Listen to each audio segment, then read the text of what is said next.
No sé, creería que hay una canción no muy vieja que se preguntaba, ¿para qué sufrir? ¿Para qué llorar? ¿Se ha preguntado eso alguna vez? ¿Qué sentido tiene el sufrimiento? ¿Ahí? ¿Qué sentido tiene el sufrimiento? ¿Cuál es el sentido de una vida llena de tantos dolores y penas? Son preguntas válidas que surgen en momentos difíciles, cuando llega la enfermedad y parece que no se va más, cuando las necesidades apremian, falta el dinero, cuando la carta común de nuestro día a día es el conflicto de nuestras relaciones. Nos decimos, ¿para qué?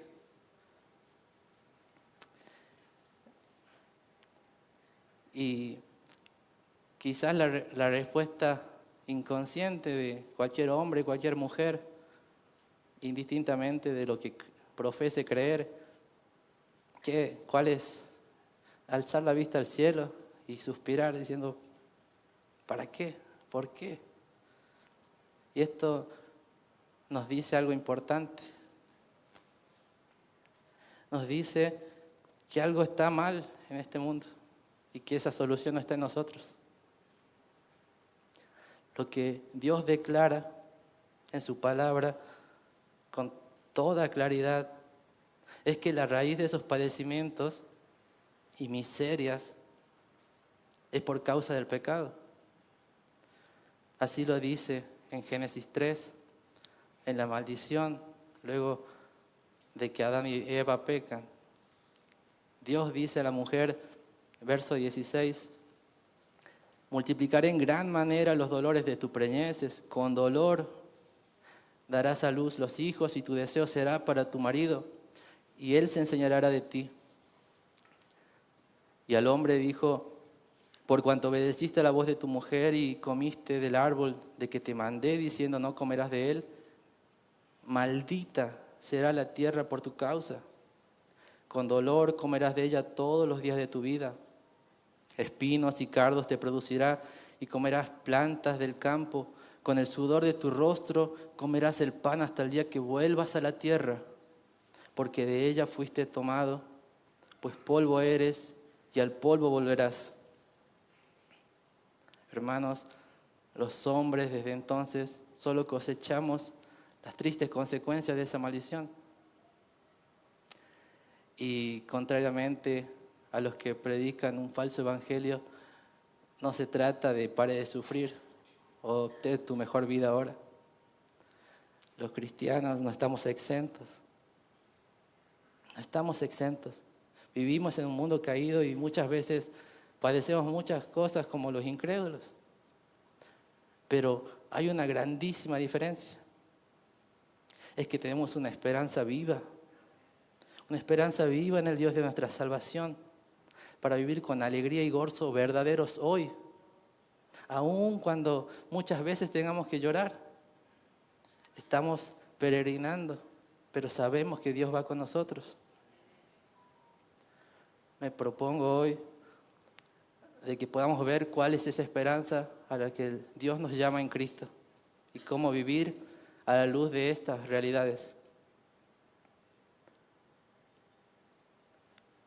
Primeramente, si yo les nombrare a Lucio Domicio Aenobarbo, quizás el nombre no les suene mucho, quizás sí. Este hombre fue el quinto emperador de Roma, luego de Augusto, Tiberio, Calígula y Claudio. Asumió con 16 años en el 54 después de Cristo y reinó hasta el día en que se suicidó, con 30 años. Este varón pasó a la historia infame del cristianismo con el nombre de Nerón. ¿Y por qué pasó a la historia? Por sus hechos atroces contra el pueblo de Dios. Sin duda lo que se destaca es la persecución que inició en contra de los cristianos luego del gran incendio en Roma del año 64. Algunos historiadores creen que pudo tener mayor o menor grado de responsabilidad en los hechos del incendio. Pero lo que sí es claro es que este hombre desvió el foco de atención culpando a los seguidores de Jesús y provocando la primera persecución imperial de los cristianos. Un historiador de la época, llamado Tácito, describe la crueldad infernal de aquel hombre para los cristianos. Escucha, hermano, lo que hacían. Dice Tácito, les cosían sobre sus carnes pieles de bestias y los arrojaban a los perros hambrientos para que sean desgarrados. Además, se los vestía con ropas embebidas en cera, los clavaban a cruces y se les prendía fuego para que sirvan como antorchas que iluminen las fiestas nocturnas en los jardines del emperador. Eso sucedió, no es un cuento. Y es previo a este gran fuego de persecución que venía, que el Espíritu Santo guía al apóstol Pedro a escribir su primera epístola, que es donde vamos a estar meditando hoy. La primera epístola de Pedro es un escrito de ánimo y exhortación que no niega los padecimientos, sino que busca ayudar al pueblo de Dios a alzar la mirada más allá de las circunstancias presentes hacia Dios, hacia la herencia que tienen en Dios. El tema del sufrimiento por causa de la persecución, como les decía, es una constante en toda la epístola. Pedro, con un corazón pastoral, procura ayudar a los cristianos que sufren por causa de Cristo. Procura ayudarlos a que ellos puedan alzar la vista y juzgar el presente a la luz de la eternidad, de lo que Dios ha hecho. Vamos a estar viendo los primeros 9 versículos del capítulo 1. Vamos a estar exponiendo los primeros 9 versículos y leemos la palabra del Señor. Primera de Pedro, capítulo 1, desde el verso 1. Pedro, apóstol de Jesucristo, a los expatriados de la dispersión en el Ponto, Galacia, Capadocia, Asia y Bitinia, elegidos según la presencia de Dios Padre en santificación del Espíritu, para obedecer y ser rociados con la sangre de Jesucristo. Gracia y paz os sean multiplicadas. Bendito el Dios y Padre de nuestro Señor Jesucristo, que según su grande misericordia nos hizo renacer para una esperanza viva, por la resurrección de Jesucristo de los muertos, para una herencia incorruptible, incontaminada e inmarcesible, reservada en los cielos para vosotros, que sois guardados por el poder de Dios mediante la fe, para alcanzar la salvación que está preparada para ser manifestada en el tiempo postrero. Verso 6, en lo cual vosotros os alegráis, aunque ahora por un poco de tiempo, si es necesario, tengáis que ser afligidos en diversas pruebas, para que sometida a prueba vuestra fe, mucho más preciosa que el oro, el cual aunque perecedero se prueba con fuego, sea hallada en alabanza, gloria y honra cuando sea manifestado Jesucristo, a quien amáis sin haberle visto, en quien creyendo, aunque ahora no lo veáis, os alegráis con gozo inefable y glorioso, obteniendo el fin de vuestra fe, que es la salvación de vuestras almas.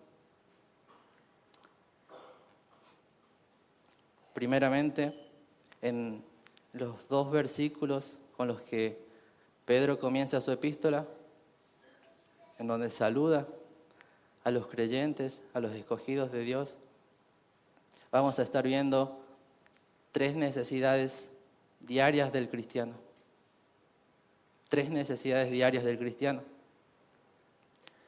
Pedro comienza, al contrario como nosotros escribimos hoy, que firmamos al final, desde el principio dice Pedro, apóstol de Jesucristo. Dice a los expatriados de la dispersión en el Ponto, Galacia, Capadocia, Asia y Bitinia. ¿Cuál es nuestra primera necesidad? ¿Cuál es la primera necesidad de los creyentes a quienes escribe Pedro? Es recordar que no somos de este mundo. El apóstol comienza su epístola afirmando, no negando, afirmando la presente condición del creyente en el mundo. Les dice a los expatriados, ¿qué quiere decir esto? Sin patria. A los expatriados de la dispersión, la palabra es diáspora, ¿sí? Básicamente es desparramados, ¿sí? Así estaban los creyentes en esta región, el Ponto, Galacia, Capadocia, Asia, Bitinia. Eran provincias del Imperio Romano, que actualmente sería lo que es el norte de Turquía, ¿sí? Para que se ubiquen. Y lo que hace Pedro al comenzar su epístola es no negar la condición del creyente. Les recuerda que nuestra ciudadanía no está en este mundo, es celestial. Y vivimos aquí, si somos ciudadanos, es que tenemos una ley, no es que estamos sin ley. Vivimos aquí según la ley de nuestro Rey y Señor, que es Dios mismo. Lo que dice el autor de Hebreos, en Hebreos 11, les leo, Hebreos 11, donde se habla cómo vivieron por fe los creyentes. Llega al verso 13 y dice el autor de Hebreos, conforme a la fe, murieron todos estos, sin haber recibido lo prometido, sino mirándolo de lejos y creyéndolo y saludándolo y confesando que eran extranjeros y peregrinos sobre la tierra. ¿Por qué? Porque los que esto dicen claramente dan a entender que buscan una patria. Pues si hubiesen estado pensando en aquella de donde salieron, ciertamente tenían tiempo de volver. Pero anhelaban una mejor, esto es, celestial, por lo cual Dios no se avergüenza de llamarse Dios de ellos, porque les ha preparado una ciudad. Qué maravilloso texto. Hermano, yo te pregunto, ¿en qué grado es esto una realidad en tu vida? ¿Estás viviendo para este mundo? ¿Estás haciendo tesoros aquí, solamente aquí? ¿Quién es el rey de tu vida? ¿Qué ley gobierna tu corazón? ¿Qué es lo que buscas con lo que haces, con lo que dices? ¿Es la gloria de tu Señor? Bendito sea Dios que en Cristo nos promete gracia abundante y perdón si hemos pecado aquí. Porque la realidad es que no amamos a Dios como le es debido, que es perfectamente. Pero Él nos hace crecer en ese amor. Ahora te insto a que te vuelvas a Él, que no tardes en volverte a Él, confesando si fuiste indiferente, si hallaste incredulidad en tu corazón, clama a Él. Él permanece fiel, ruega que avive tus afectos nuevamente por Él. Él no cambia, hermanos. La segunda necesidad del cristiano, lo vemos en el verso 2, es contemplar la gloria de Dios revelada en la obra de salvación. Acá con toda claridad, Pedro trae a la Trinidad como fuente de consolación. Seguramente usted dice, amo a Dios, o ha escuchado personas, amo a Dios, que dicen esto. Amo a Jesús, pero ¿cuántos dicen amo la Trinidad? Hermanos, esto es lo que distingue al cristianismo, cómo Dios se ha revelado. Es un Dios trino, Padre, Hijo y Espíritu Santo. Y lo que hace Pedro acá es de las realidades presentes, de que ellos eran extranjeros y peregrinos, los guía a considerar las realidades eternas, de las glorias de la cual el Padre, el Hijo y el Espíritu Santo los ha hecho partícipes a los creyentes. Lo primero que dice el verso 2, dice, elegidos según la presciencia de Dios Padre. Este término no hace referencia a un mero conocimiento previo. Dios no te escogió porque Él vio que tú ibas a creer. No, este término hace referencia a un acto de elección en el cual Él soberanamente escoge a los que quiso, escogió a los que quiso que sean objetos de su amor. En Efesios 1 leemos como el pastor Eduardo en la lectura decía, Efesios 1:3, Pablo nos dice, bendito sea el Dios y Padre de nuestro Señor Jesucristo, que nos bendijo con toda bendición espiritual en los lugares celestiales en Cristo, según nos escogió en Él, ¿cuándo? Antes de la fundación del mundo, para que fuésemos santos y sin mancha delante de Él. Verso 5, en amor, ahí está la elección, en amor, habiéndonos predestinado para ser adoptados hijos suyos por medio de Jesucristo, que dice, según el puro afecto de su voluntad. ¿Para qué? Para alabanza de la gloria de su gracia, con la cual nos hizo aceptos en el amado, en quien tenemos redención por su sangre, el perdón de pecados, según las riquezas de su gracia, que hizo sobreabundar para con nosotros en toda sabiduría e inteligencia, dándonos a conocer el misterio de su voluntad. Otra vez, según su beneplácito, el cual se había propuesto en sí mismo de reunir todas las cosas en Cristo, en la dispensación del cumplimiento de los tiempos, así las que están en los cielos como las que están en la tierra. Verso 11, en Él, en Cristo, asimismo tuvimos herencia, habiendo sido predestinados, otra vez, lea hermano, conforme al propósito del que hace todas las cosas según el designio de su voluntad, a fin de que seamos para alabanza de su gloria. Hermanos, ¿usted quiere ver cuándo fue escogido? Vea antes que el mundo fuera mundo, antes de que alguna cosa creada venga a la existencia. Allí estaba Dios y solo Dios.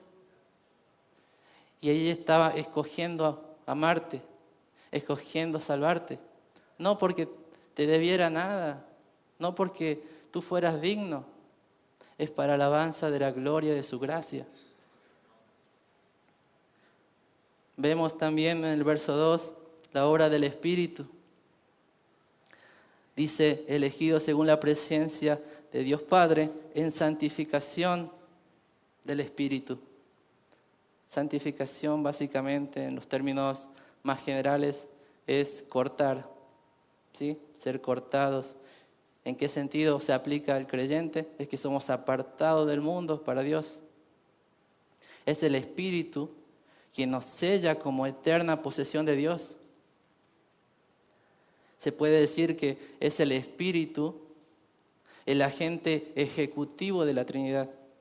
Él nos aplica eficazmente la obra de Cristo. Es Él que nos santifica desde el principio, dándonos nueva vida, regenerándonos, y nos santifica día a día hasta el fin, hasta que alcancemos la gloria. Día a día somos transformados por el Espíritu, dice Pablo, a la misma imagen de Cristo. Y acá hay un para. Es importante ese para. Eso denota propósito. ¿Para qué? Dice, para obedecer. Este es un sinónimo de creer en el Evangelio.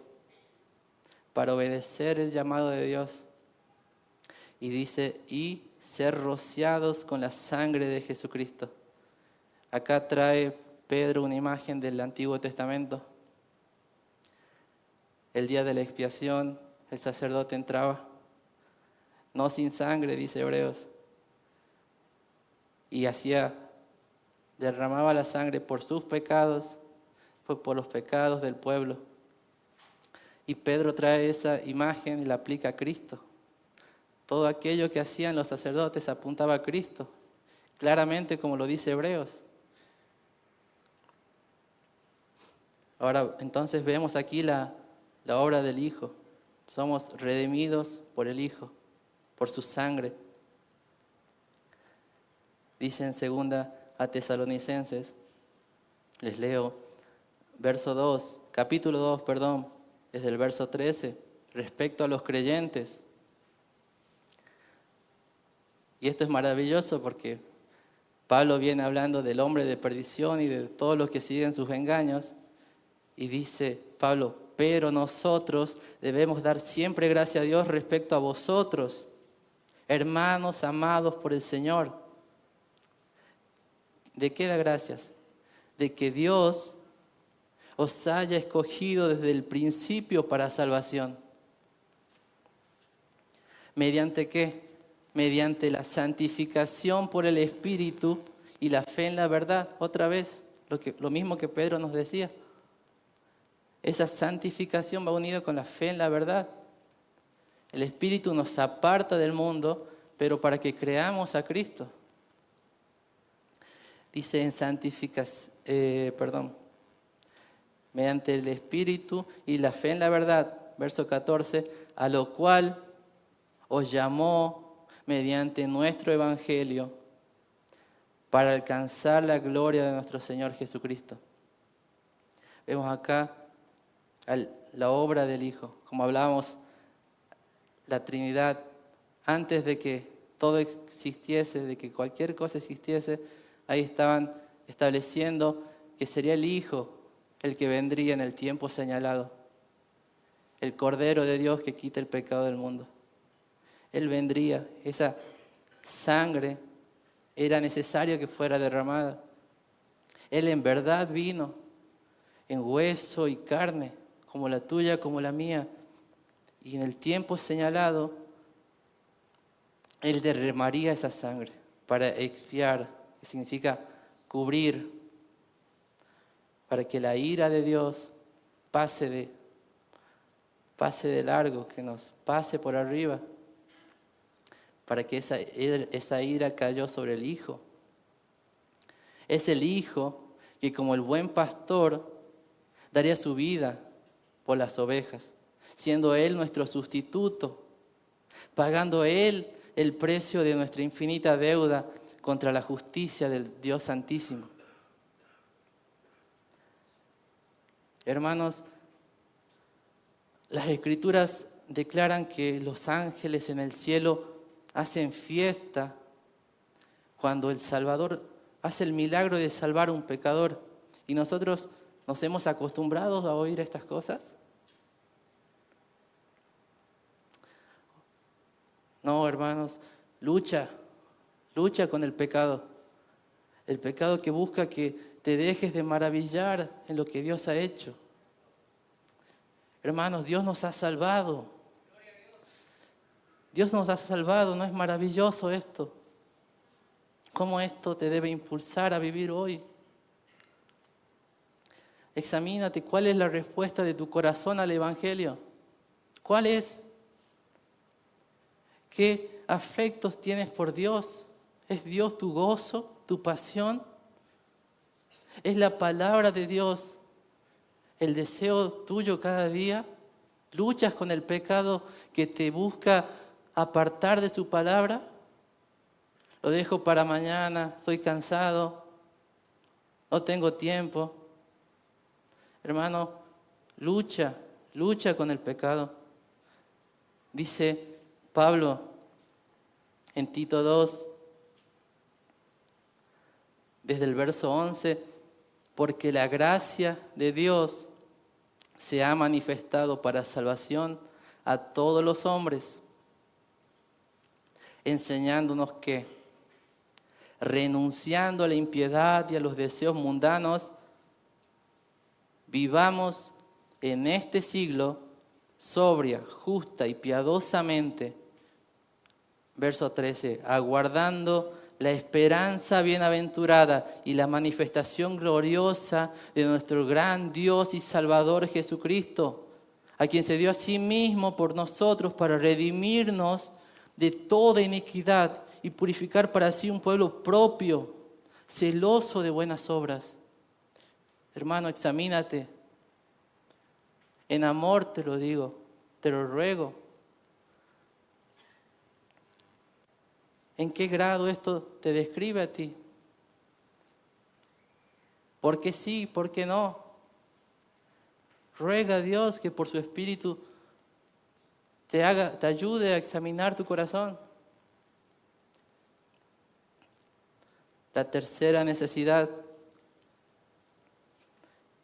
que vemos aquí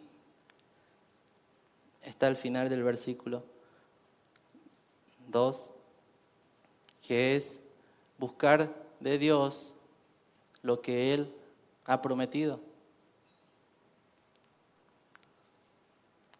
Pedro, sin comprender, ciertamente Pedro no sabía todo lo que iba a suceder con Nerón y siglos después que él muera. Pero Pedro, guiado por el Espíritu, con este deseo genuino, nos recuerda cuál es la mayor necesidad del cristiano hoy. ¿Cuál es el deseo de Pedro? Gracia y paz multiplicadas. No son riquezas, no es salud, no es éxito como el mundo define éxito. Es gracia y paz multiplicadas. Y esto no lo puedes buscar de los hombres. Ningún político te lo puede dar. Ningún famoso, ninguna relación, por más buena que sea. ¿De dónde buscaremos esto sino de Dios? Es en Dios el que ha hecho las promesas y cuyas palabras son fieles y verdaderas, que buscamos esa gracia sobre gracia abundante para perseverar cuando nuestra fe es probada, para permanecer fieles a Él, caminando con Cristo. Y es de Dios que buscamos esa paz que sobrepasa todo entendimiento para que gobierne nuestros corazones en la hora de la prueba, para que nuestros corazones sean guardados de las amarguras, de las ingratitudes, porque cuando nos va todo mal, está allí la tentación de renegar contra Dios. Ahora te pregunto, ¿tú te identificas como seguidor de Jesús, pero no quieres saber nada de los padecimientos a causa de su nombre? ¿De qué manera oras? ¿Qué dicen tus oraciones respecto a lo que hay en tu corazón hoy?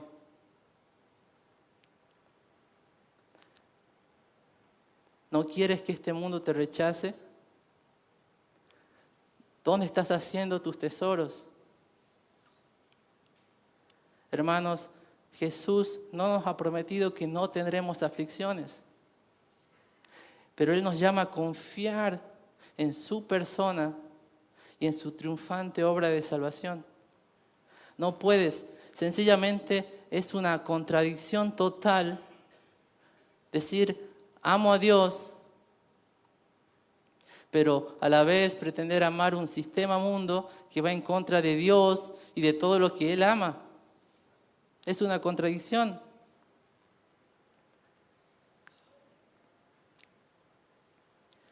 Hemos visto las tres necesidades que nos muestra el texto del creyente, como lo fue para los primeros lectores, lo es para nosotros. Y te ruego que pongas atención a la palabra. Sigue en el verso 3 al verso 5, en la alabanza que escribe Pedro, en la alabanza al Dios Trino por su obra de salvación. Vemos cómo Pedro busca fortalecer los corazones de los creyentes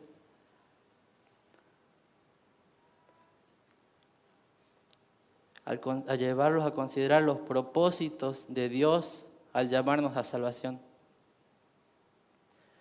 En primer lugar, leemos, dice, bendito el Dios y Padre de nuestro Señor Jesucristo, que según su grande misericordia nos hizo renacer ¿para qué? Para una esperanza viva, por la resurrección de Jesucristo de los muertos, para una herencia incorruptible, incontaminada, inmarcesible, reservada en los cielos para vosotros, que sois guardados por el poder de Dios mediante la fe, para alcanzar la salvación que está preparada para ser manifestada en el tiempo postrero. Aquí el apóstol prosigue con su propósito. ¿Cuál era su propósito? De llevar al pueblo de Dios a alzar la vista al Dios que lo salva. Es allí que está nuestra fortaleza. Es allí que aprenderemos a enfrentar con esperanza las diversas pruebas del hoy. Observe el verso 3. No son palabras frías. No, hermanos. Pedro irrumpe en alabanza a Dios. Bendito el Dios y Padre de nuestro Señor Jesucristo. Irrumpe en alabanzas para guiar a los cristianos en ese mismo camino. Los llama a considerar y maravillarse en lo que Dios ha hecho al salvarles. Otra vez, hermanos, Dios nos salvó. ¿No te maravilla eso? La Escritura dice que Dios no socorrió a los ángeles que pecaron contra Él. Él, que es completo en sí mismo, Él no nos debía ningún bien. Como vimos al principio, nosotros nos apartamos de Él, destituidos de su gloria, pero agradó a Dios glorificarse salvando a pecadores como tú y como yo. Ahí dice, vamos a ver los tres propósitos para el cual Dios nos hizo renacer, nacer de nuevo. Estando muertos en nuestros delitos y pecados, Dios nos hizo nacer de nuevo juntamente con Cristo.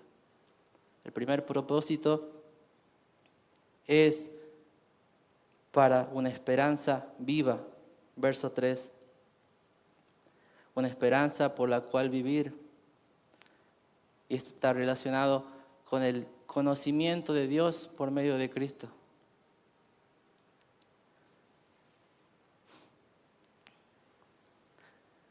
Aquí hay una palabra importante y hay un peligro real de escuchar muchas veces las mismas palabras y acostumbrarse a ello. Acá dice que Dios nos salvó por su grande misericordia.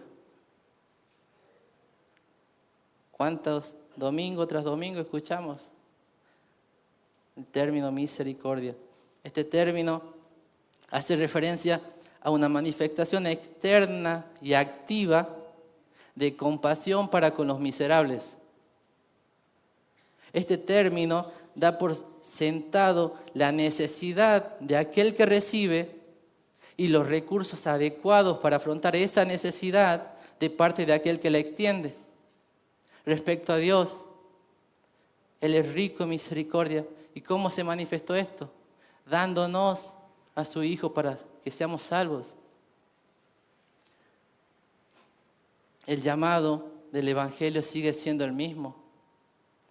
Arrepiéntete de tu maldad y abraza en fe la promesa de Dios en Cristo.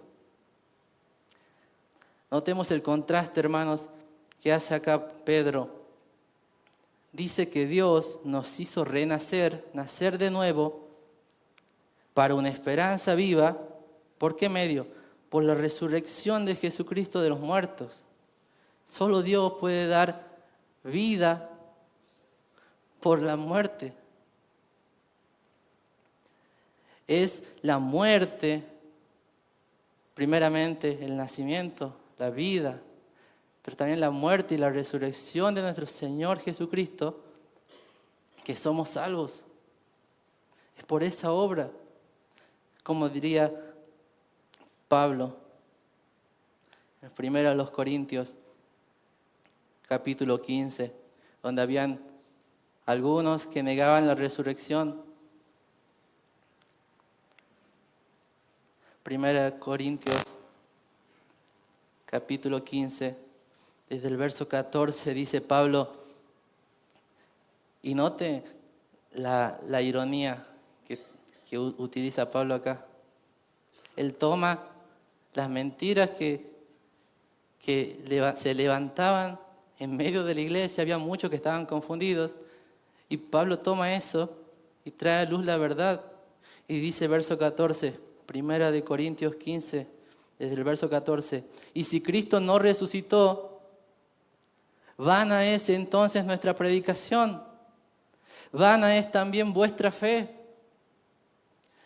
y somos hallados falsos testigos de Dios. ¿Por qué? Porque hemos testificado de Dios que Él resucitó a Cristo, al cual no resucitó, si en verdad los muertos no resucitan. Porque si los muertos no resucitan, tampoco Cristo resucitó. Verso 17, ¿qué dice? Y si Cristo no resucitó, vuestra fe es vana, aún estáis en vuestros pecados. Entonces, también los que durmieron en Cristo perecieron. Si en esta vida solamente esperamos en Cristo, somos los más dignos de conmiseración, de lástima de todos los hombres. Mas gloria a Dios, el verso 20. Mas ahora Cristo ha resucitado de los muertos. Primicia de los que durmieron es hecho. Porque por cuanto la muerte entró por un hombre, también por un hombre la resurrección de los muertos. Verso 22.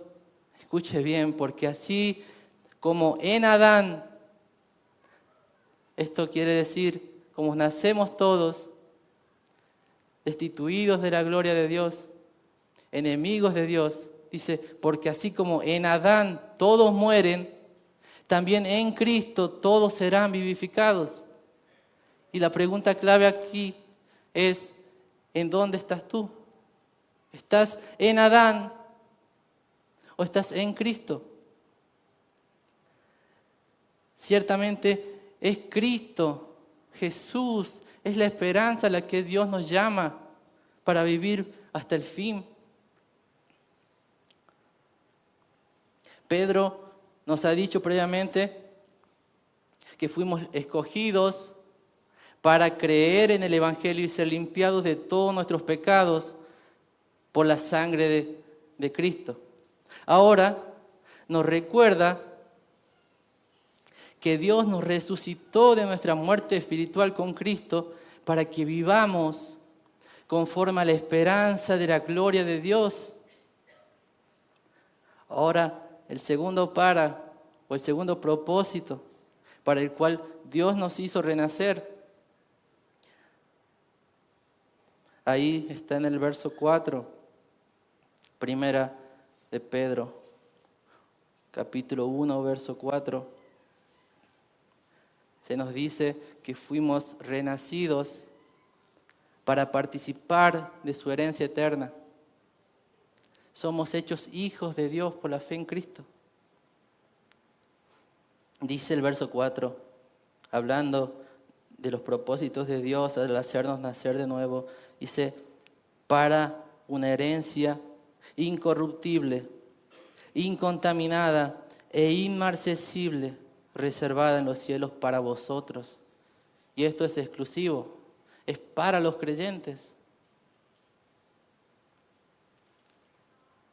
Hermanos, aquí Pedro toma la bendita verdad de la adopción para consolar a los creyentes. Hermanos, esto hace arder los corazones de los elegidos. Que puedas conocer a Dios como tu Padre. Otra vez, el Dios santo de sus enemigos, escogió tomar un pueblo para sí. Y no solo esto, sino hacerlos sus hijos. Esto es glorioso, hermanos. Jesús, y solo Él, es hijo de Dios por naturaleza. Pero en Cristo, es decir, por la fe en su nombre y la obra suya a nuestro favor, Dios nos adopta como sus hijos y nos hace partícipes de todo lo que es de Cristo. Hermanos, de la herencia solo participan los hijos. Y el Dios eterno contra el cual nos hemos rebelado, como si fuera poco perdonar nuestros pecados pagando Él mismo el precio, como si fuera poco, tomando el castigo que nosotros merecíamos, como si fuera poco, liberándonos de la esclavitud del pecado, como si fuera poco, nos limpió de la culpa y nos cubrió con su justicia. Y no solo esto, sino que nos ha sentado a su mesa. Oh, hermano, que esta verdad derrita tu corazón hoy. Considera lo que eres, si eres hijo de Dios. Este texto dice que fuimos renacidos para una herencia incorruptible, incontaminada e inmarcesible. ¿Qué quiere decir esto? Quiere decir que nuestra herencia nunca perderá su lustre. Quiere decir que no puede ser manchada ni echarse a perder. Quiere decir que no puede menguar ni debilitarse. ¿Por qué? Porque esta herencia es Dios mismo. El Dios Trino, Padre, Hijo y Espíritu Santo, es el regalo del cual el pueblo de Dios va a disfrutar por siempre. Hermanos, nosotros, viles pecadores excluidos de la gloria de Dios, yendo al infierno, enemigos de Dios, fuimos reconciliados con Dios por medio de su Hijo. Y esto para que pueda haber otra vez comunión, para que podamos, como Adán caminaba en el Edén con Dios a plena luz del día. Decía San Agustín, nos hiciste para ti, Señor, y nuestro corazón está inquieto hasta que descanse en ti. Amigo, si hoy tu corazón está inquieto, si sabes que estás vacío, que estás muerto por dentro, escúchame, fuimos hechos por Dios y para Dios.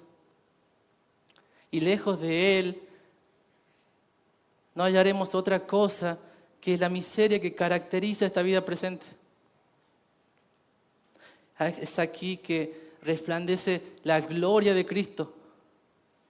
Cristo no define la vida eterna en términos de tiempo, sino en términos de relación con el Dios que nos hizo. Y es el Hijo el que vino a este mundo en suma humillación para llevarnos a Dios, para alumbrar en nuestras tinieblas, para que conozcamos realmente a Dios y gozar de Él para siempre. Oh amigo, si estás sin Cristo, delante de Dios y de parte de Dios, te ruego que no desprecies tu alma. Dios manda a todos los hombres en todo tiempo, en todo lugar, a que se arrepientan de sus pecados y se vuelvan a Él creyendo en Cristo Jesús. Dios envió a su Hijo unigénito al mundo para que todo el que en Él cree no se pierda, sino que tenga vida eterna. Pero la Escritura también dice que todo el que rehúsa creer en el Hijo no verá la vida, sino que la ira de Dios está sobre él. Jesús sigue firme en sus fieles promesas. Él dijo, de cierto, os digo que el que cree en mí tiene vida eterna. Y también dijo, mis ovejas oyen mi voz, y yo las conozco y me siguen, y yo les doy vida eterna, y no perecerán jamás, ni nadie las arrebatará de mi mano. Esta es la seguridad del creyente al predicar el Evangelio, que es Jesús mismo quien hablará a sus ovejas y sus ovejas vendrán a su llamado. Oh, amigo, abandona tu necedad. Abandona tu necedad y corre a la cruz. Nadie, nunca jamás hubo ni habrá que viniendo a Él en sus términos haya sido rechazado. También quiero hablarte a ti, creyente. Tú que tienes al Espíritu de Dios morando en ti. Tú que quizás te apartaste por un tiempo, o tal vez en tu corazón has descuidado la comunión con este Dios vivo y verdadero. Te llamo ahora en el nombre del Señor a que te vuelvas a Él y no tardes más. Él permanece fiel. Oh, amigo, ruega, hermano, ruega. No persistas en tu rebeldía.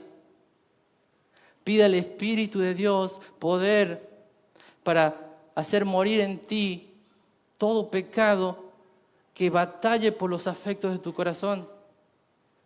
Y pide que tus ojos sean abiertos una vez más para contemplar la belleza, la excelencia y la hermosura de Cristo. Vemos aquí el tercer propósito por el cual Dios nos salvó, que es para alcanzar la salvación final, para que participemos de la gloria de Dios en Cristo. Aquí Pedro apunta a aquel día final en el que Cristo Jesús regrese en las nubes del cielo ante los ojos de todo el mundo con poder y gran gloria.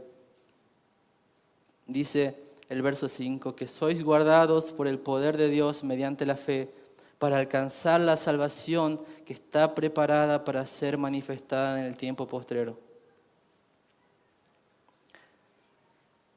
Detente por un momento, no dejes que el texto pase de largo. ¿Es la venida del Señor lo que motiva tu vida? Porque este era el motor que impulsaba a los creyentes. Examínate. ¿Cuántas veces en tu día, cuántas veces en tu semana piensas, hoy mi Señor puede venir? Haces lo que haces pensando en tu Señor y en ese día, ¿entiendes de que hoy ese día está más cercano que cuando has creído? ¿Cómo esto debe manifestarse en la forma en que vives hoy? Aquí el apóstol conecta la idea del versículo anterior de nuestra herencia, la conecta con el presente y el medio por el cual el Dios Todopoderoso guarda a sus escogidos. Dice, ustedes que son guardados por el poder de Dios mediante la fe. Otra palabra clave. Hermanos, y esta fe, en el día a día la escuchamos. pasa algo malo, hay que tener fe. Sí. ¿En qué? En lo que vos quieras. En el universo, en vos mismo, en un político, en un futbolista. Hay que tener fe. No es esa fe la que salva. La fe que se declara acá en las Escrituras es una mente y un corazón persuadido y convencido de la verdad de Dios revelada en la Biblia. Y dice Pablo en Efesios que este es un don, un regalo de Dios. ¿Para qué? Para creer en el Evangelio. Y dice Pedro que es por esta fe que Dios nos guarda con poder hasta el último latido. Hermanos, usted se da cuenta de que día a día Dios lo salva. Día a día para perseverar en esa fe. ¿Cómo? Nos guía a buscar a Cristo en las Escrituras. ¿Cómo nos ayuda a cambiar nuestra manera de pensar cuando escuchamos las mentiras que el mundo nos vende? También esa fe nos convence de pecado y nos lleva al arrepentimiento. Y también esa fe, que es lo que busca acá Pedro, afirma nuestros corazones para obedecer a Dios, aunque cueste todo. Es esta obra poderosa que Dios lleva adelante por la fe. Dice guardándonos. Ese verbo es un término poderoso. Era empleado en el contexto militar. Se usaba para describir la seguridad de una persona en una fortaleza que la rodea y la protege de todo daño o secuestro. Aplicado a nuestro texto, hace referencia a que es Dios mismo quien nos guarda, es que estamos bajo su vigilancia. Esa es nuestra seguridad. Oh hermanos, seguros en Dios, seguros en Dios. No hay hombre, no hay gobierno, no hay infierno ni diablo que pueda apartarnos de Cristo. El gran Dios santísimo, el único Dios vivo y verdadero, Él ha establecido salvarnos desde antes de la fundación del mundo. Y sin lugar a duda seremos salvados por su diestra hasta el fin. Esta salvación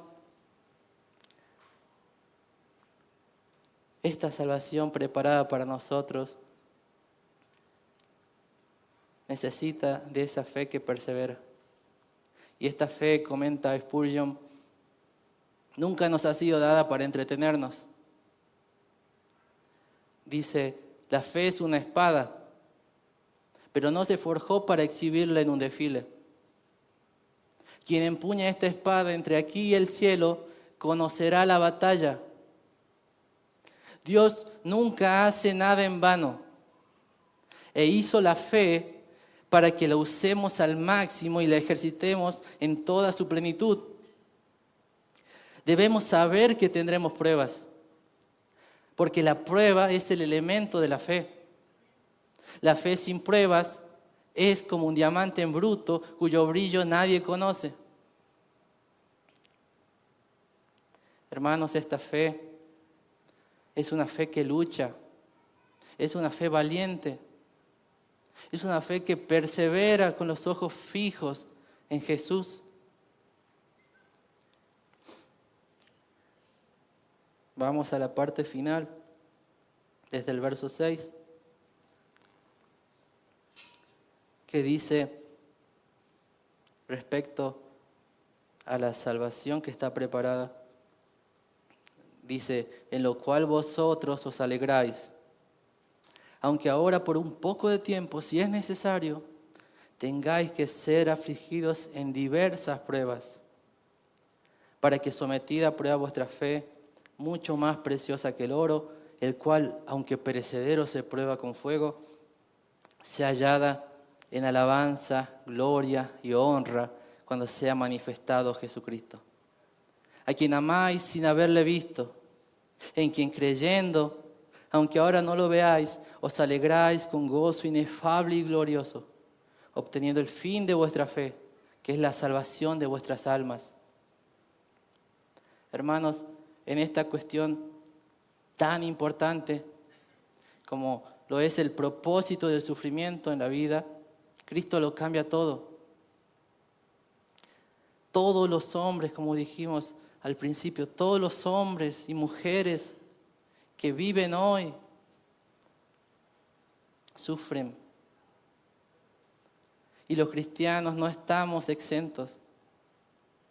La diferencia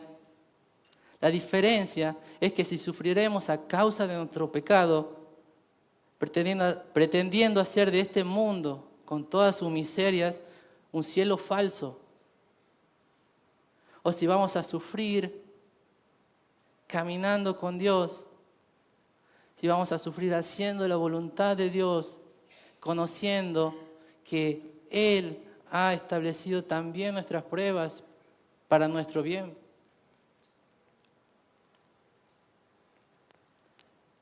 Dice Pablo en Romanos 5, les leo desde el verso 1, justificados pues por la fe, tenemos paz para con Dios por medio de nuestro Señor Jesucristo, por quien también tenemos entrada por la fe a esta gracia en la cual estamos firmes y nos gloriamos en la esperanza de la gloria de Dios. Aleluya. El verso 3 que dice, y no solo esto, sino que también nos gloriamos en las tribulaciones, sabiendo que la tribulación produce paciencia, y la paciencia prueba, y la prueba esperanza, y la esperanza no avergüenza, porque el amor de Dios ha sido derramado en nuestros corazones por el Espíritu Santo que nos fue dado. Oh hermanos, lo que nos aflige hoy no tiene despropósito en Dios, sino que es ordenado en su amor y sabiduría y soberanía para nuestro bien, para que participemos de su santidad, para que podamos conocerle más y mejor. Hermanos, llegará el día en que la fe dará paso a la vista. Conoceremos como fuimos conocidos en amor por este Dios que nos escogió antes de la fundación del mundo. Y ese día bendito no tarda. Ese día está puesto para ser nuestra esperanza, para vivir hoy. Cristiano,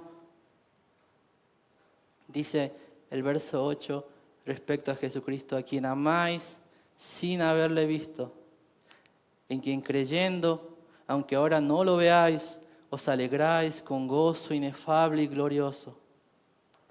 Hermano, recuerda que es Cristo la esperanza que amar, la verdad que creer y el gozo en el cual alegrarse, aún en medio de las lágrimas. Yo te pregunto, ¿te alegras en Él con el gozo inefable y glorioso que habla acá Pedro? ¿Cómo está siendo probada tu fe hoy? ¿De qué manera oras en medio de este fuego de prueba? Conocer a Dios en Cristo es la vida eterna, dijimos. Y toda aflicción que nos arroja a Cristo para conocerle más, hermanos, no es un mal, sino es una bondad de Dios para tu alma.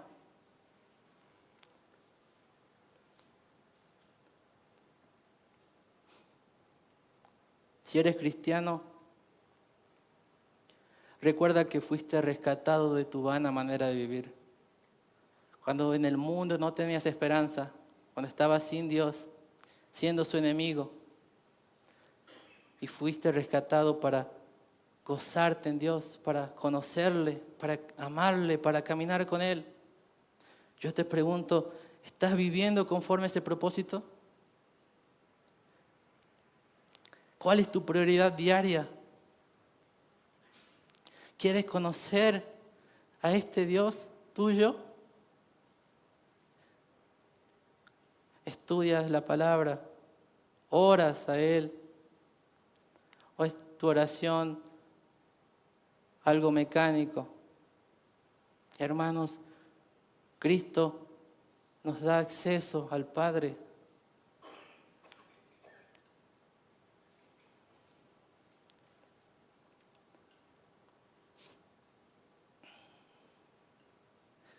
¿Cómo ves a tus hermanos con todas sus imperfecciones y debilidades a la luz de este pasaje? ¿Puedes ver lo glorioso que Dios está haciendo en cada uno de ellos? Que Él nos está salvando día a día y está formando a Cristo día a día en cada uno de nosotros. Y también te pregunto, cristiano, ¿estás predicando este evangelio? Porque el Dios que escogió a los suyos antes de la fundación del mundo, también decretó que sea por medio del evangelio que sus escogidos vendrán. Predica el evangelio, hermano. Predica. Que a ti que estás sin Cristo, yo te advierto solemnemente que Dios no tendrá por inocente al que rechaza a su Hijo, el que te es ofrecido hoy, como el único y verdadero camino, salvación y vida eterna. Corre a esa cruz y corre ahora. Corre creyendo su palabra, arrepentido de tus pecados. Y te garantizo por la verdad de las Escrituras que hallarás gracia abundante y perdón verdadero a los pies de la cruz. Hermanos, Pedro escribió esta carta, como decíamos al principio, para fortalecer a los creyentes que iban a enfrentar el sufrimiento y la persecución por causa de la fe en Cristo. Su mensaje habla aún hoy a nosotros y nos recuerda que nuestra esperanza celestial y heredad eterna es suficiente para peregrinar en medio de este valle de sombras. Necesitamos asombrarnos en esta salvación tan grande y en esta obra tan gloriosa del Dios Trino, Padre, Hijo y Espíritu Santo, y que aprendamos a vivir aquí y ahora a la luz de estas realidades eternas.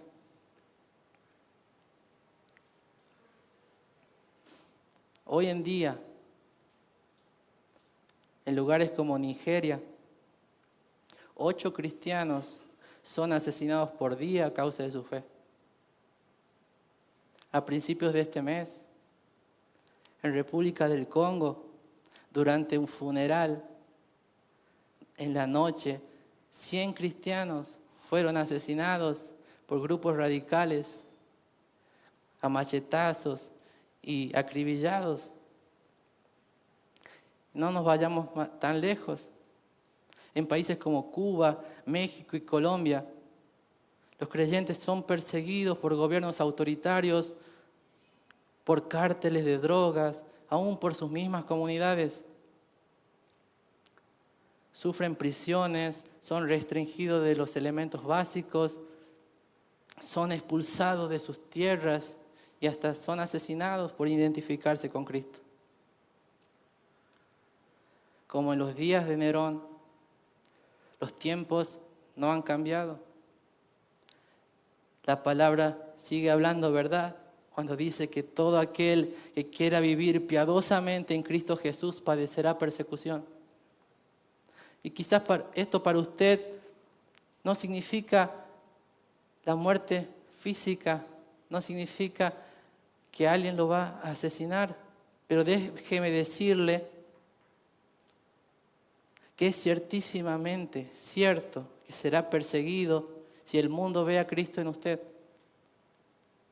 Y quiero que sepa, que le quede claro esto, que esta persecución ha sido establecida por un Dios bueno, sabio y soberano, que te ama y que usa todas estas cosas para tu bien eterno. Oh, cristiano, alza tus ojos y contempla en el Dios Trino la fuente eterna de tu segura salvación. Quiero concluir como Pedro concluye su epístola. Primera de Pedro,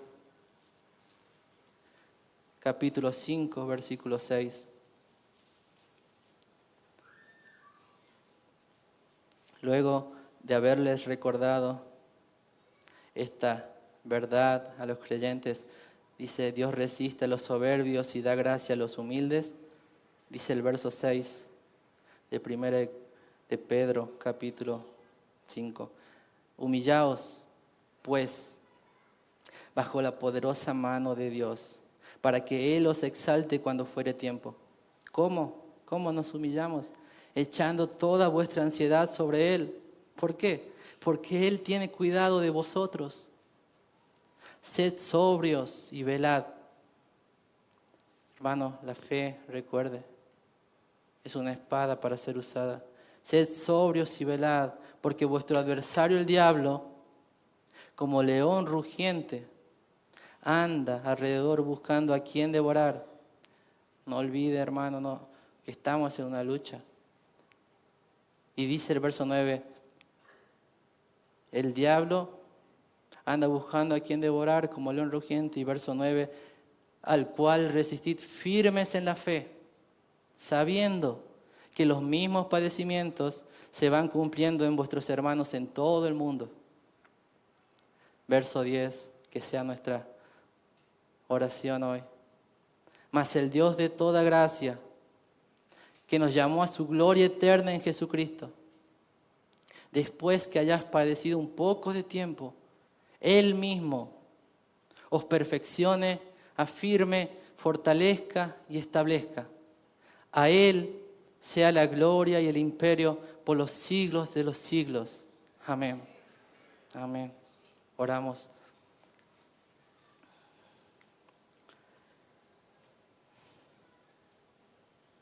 Te alabamos, oh Dios. Bendecimos tu santo nombre. Damos gracias por esta tu palabra. Te rogamos que la apliques eficazmente en nuestros corazones.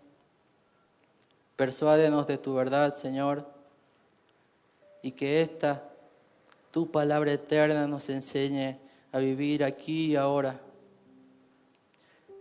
sabiendo, Señor, que la fe tiene que ser probada, sabiendo que todas las cosas, Señor, aun lo que nosotros quisiéramos evitar muchas veces, todas las cosas obran para el bien de tus hijos, de los que te aman. Señor, danos valor, Señor, para no temer a este mundo. ¿Qué puede hacer el mundo? ¿Quién nos separará de tu amor en Cristo? Señor, enséñanos, oh Dios, enséñanos a vivir por fe en ti y en tus fieles promesas, anhelando la manifestación gloriosa de aquel que es nuestra esperanza, Cristo Jesús. Ven, Señor Jesús. Ven, Señor Jesús. Oh, Señor, ansiamos ese día. Señor, no sabemos si esta es la última vez que podemos escuchar tu palabra.